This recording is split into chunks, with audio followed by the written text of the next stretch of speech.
Hotep à tous, bien-aimés frères et sœurs. Le plan de paix de Trump se précise. Il y a quelques fuites qui sont sorties, qui sont à notre disposition et que nous allons partager avec vous dans un instant. Que prévoit ce plan de paix? Quel est le contenu de cette stratégie trumpiste pour la paix en Ukraine? Il y a quoi dedans? Je vous dis que c'est vide. Si c'est ça le plan de paix, alors Trump n'a rien compris de cette guerre. Monsieur Trump dit qu'il va reporter l'adhésion de l'Ukraine dans l'OTAN pour 20 ans au moins. Donc, l'Ukraine va attendre encore 20 ans pour que l'Ukraine puisse faire partie de l'OTAN. Vous comprenez? Ça dit que maintenant nous sommes en 2025. 25 plus 20, ça fait 45. À partir de 2045, l'Ukraine pourra faire partie de l'OTAN. En contrepartie, la Russie doit cesser la guerre. Et pour assurer la paix, les forces européennes, l'armée européenne viendra en Ukraine pour sécuriser l'Ukraine. Monsieur Trump prévoit dans ce, comment dirais-je, plan de paix, de geler les positions des uns et des autres. C'est-à-dire que les positions que l'Ukraine occupe actuellement, le reste de l'Ukraine en fait, seront sous contrôle de l'Ukraine et sécurisées par les forces européennes, et les positions que la Russie a prises déjà appartiendront à la Russie. En outre, en ce qui concerne Koursk, alors Koursk sera une zone démilitarisée qui ne sera donc ni russe ni ukrainienne. Tous les militaires russes et ukrainiens vont quitter Koursk et elles seront remplacées par une armée européenne. Les amis, c'est que moi je ne sais pas, j'ai écouté ça sur les chaînes de LCI, voilà, une chaîne de propagande. Si c'est vraiment Trump qui a réfléchi comme ça là, c'est que Trump là, il ne veut pas la fin de la guerre. C'est que Trump, lui aussi, a été contaminé par Emmanuel Macron. Donc il devient fou. N'attendez rien de lui. Incroyable mais vrai. Pourquoi je dis ça? L'adhésion de l'OTAN, de l'Ukraine dans l'OTAN, ce n'est pas une affaire temporaire, c'est une affaire définitive. Ça c'est un. C'est-à-dire, ce n'est pas parce qu'on va dire que dans 20 ans l'OTAN va rentrer que bon, d'ici 20 ans, la Russie va se calmer et puis va dire bon, mais rentrer, c'est pas grave, on va maintenant arrêter de combattre et puis bon, tant pis pour ce qui après 20 ans va faire. Les amis, ça ne se fera pas.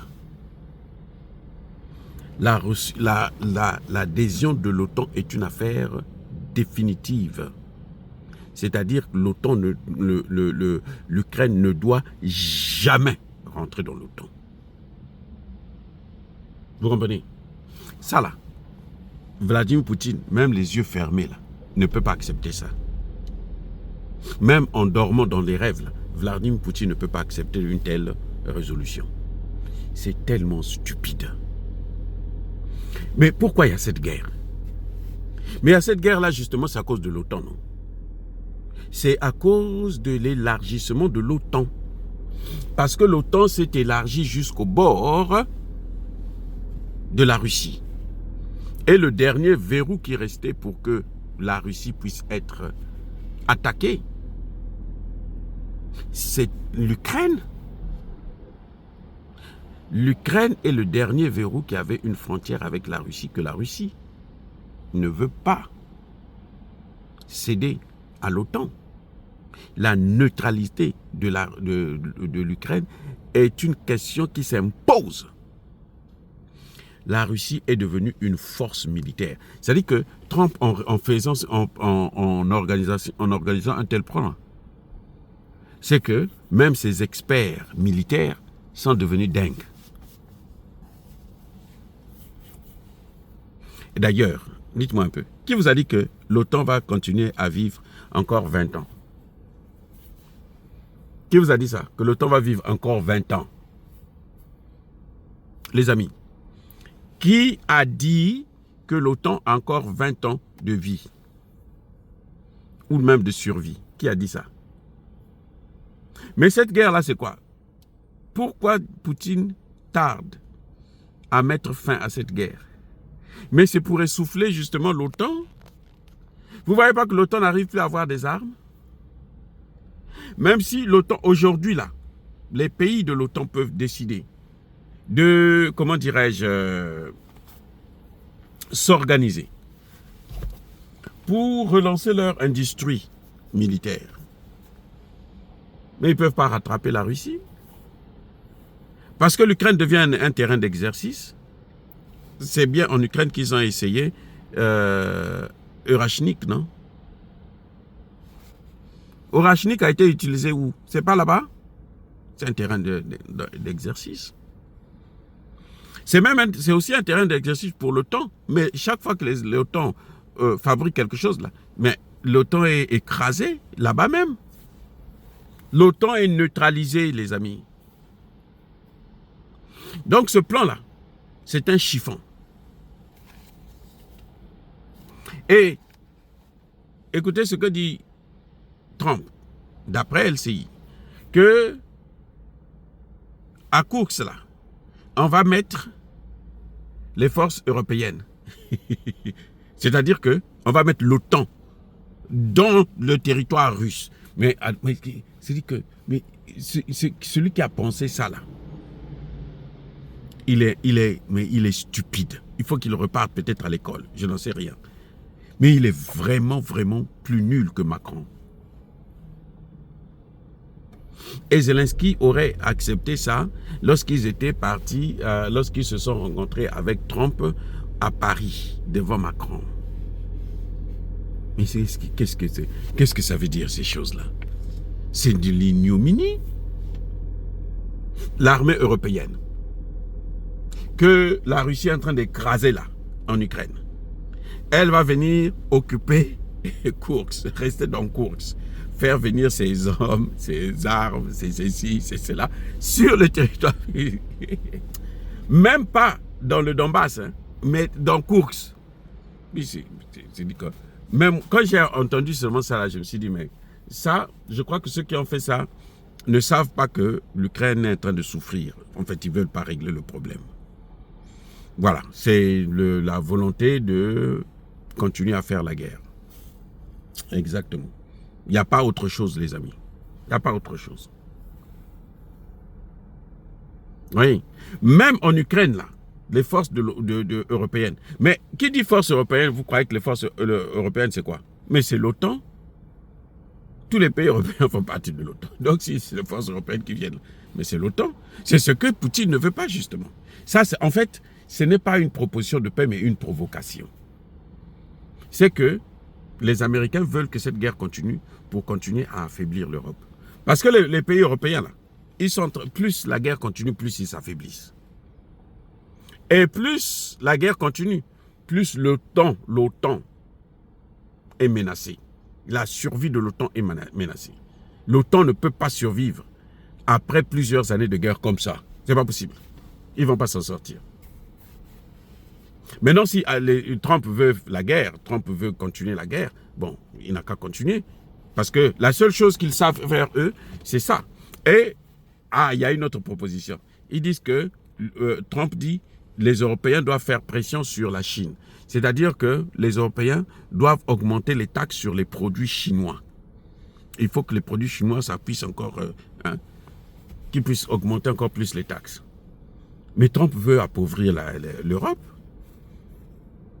S'ils augmentent les taxes là, pour les produits chinois, là, mais les Chinois aussi consomment les produits européens.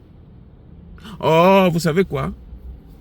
S'ils mettent des sanctions contre la Chine, comme ça, les Européens vont consommer les produits américains.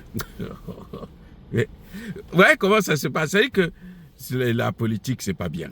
C'est pas bien. C'est pas bien. Et ils pensent que les Chinois vont rester comme ça. Parce qu'ils augmentent les taxes juste pour que les Chinois puissent lâcher la Russie. Mais les Chinois ne peuvent pas lâcher la Russie parce que les Chinois, ils ont besoin de la Russie pour leur guerre contre Taïwan. Ce qui va venir. Maintenant, là, c'est de plus en plus sûr qu'il y aura la guerre. La Chine est devenue le plus grand fabricant de navires de guerre au monde. Je répète, la Chine est devenue le plus grand fabricant de navires de guerre au monde. C'est pourquoi?